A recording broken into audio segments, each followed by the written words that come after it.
Magandang hapon, update na muna tayo sa lagay na ating panahon ngayong araw ng Linggo, August 11, 2024. Sa kasalukuyan nga ay may namomonitor tayong low pressure area sa loob ng ating Philippine Area of Responsibility. At kanina alas 3 ng hapon, ito ay nasa may layong 850 kilometers hilagang silangan ng extreme Northern Luzon. Etong low pressure area na ito, dahil ito ay nasa may karagatan, ay hindi natin tinatanggal yung posibilidad na ito ay posibleng maging isang bagyo. Although, etong low pressure area na ito, wala rin namang direktang epekto sa kahit na anong bahagi ng ating bansa. Samantalang southwest monsoon naman o habagat nakakaapekto sa may Luzon, pati na rin sa may kanlurang bahagi ng Visayas area. At ito ang southwest monsoon, inaasahan natin na magdadala ng mga ulap na papawirin at mga kalat-kalat na pag-ulan, pagkidlat, pagkulog dito sa may Ilocos region, sa may Benguet, sa may Zambales at Bataan area. Kaya yung ating mga kababayan, lalo na yung mga inuulan ng mga nakaraang araw pa, ay pinag-iingat nga natin sa mga banta ng pagbaha o pagguho ng lupa. Para naman sa lagay ng panahon sa Metro Manila at sa nalalabing bahagi ng ating bansa, asahan naman natin pagyang maulap hanggang sa maulap na papawirin at may mga tsansa ng mga localized thunderstorms, lalo na tuwing hapon at gabi. Yung ating mga kasamahan sa Regional Services Division patuloy na maglalabas ng mga thunderstorm advisory, rainfall advisory o hindi kaya heavy rainfall warning kung kinakailangan.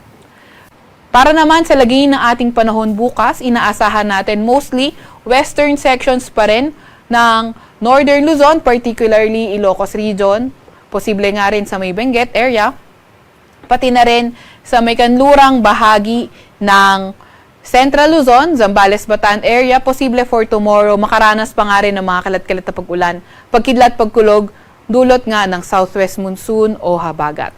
Samantalang sa Metro Manila at sa nalalabing bahagi ng ating bansa, asahan pa nga rin natin fair weather condition pero may mga tsansa ng mga localized thunderstorms, lalo na tuwing hapon at gabi. Agwat ng temperatura sa Metro Manila at Lawag ay 25 to 32 degrees Celsius, 17 to 22 degrees Celsius sa may Baguio, 25 to 35 degrees Celsius sa may Tugigaraw, 26 to 32 degrees Celsius sa may Legazpi at 23 to 30 degrees Celsius sa may Tagaytay. Agwat naman ng temperatura sa Puerto Princesa ay 24 to 33 degrees Celsius at 25 to 32 degrees Celsius naman sa may Kalayaan Islands.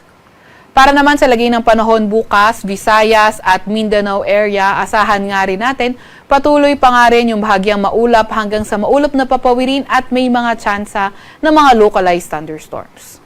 Agwat ang temperatura bukas for Iloilo ay 25 to 32 degrees Celsius, 26 to 33 degrees Celsius sa may Cebu at 26 to 32 degrees Celsius naman sa may Tacloban.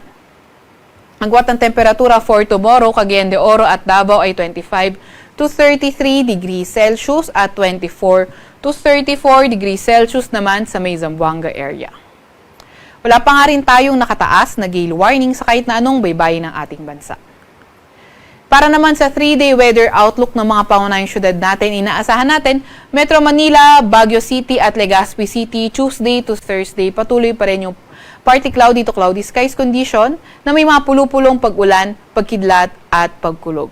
Although western sections pa rin ng Northern at Central Luzon, posibleng magpatuloy yung mga maulap na papawirin at mga kalat-kalat na pag-ulan, pagkidlat, pagkulog.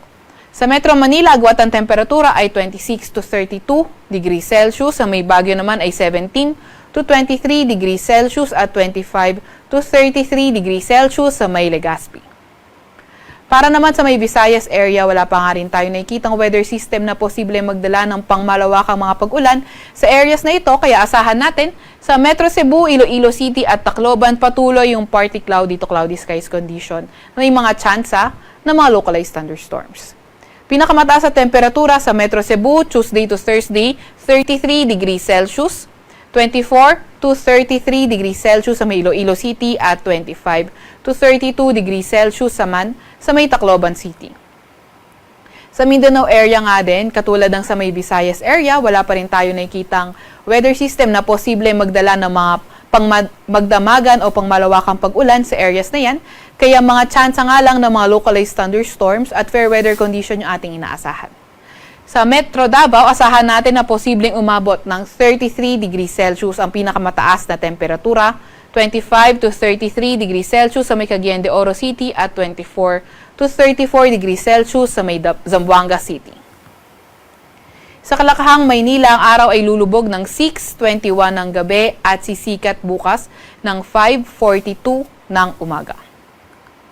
Huwag magpapahuli sa update ng Pag-asa. I-follow at i-like ang aming X at Facebook account DOST_Pag-asa. Mag-subscribe din sa aming YouTube channel DOST-Pag-asa Weather Report at para sa mas detalyadong impormasyon, bisitahin ang aming website pag-asa.dost.gov.ph.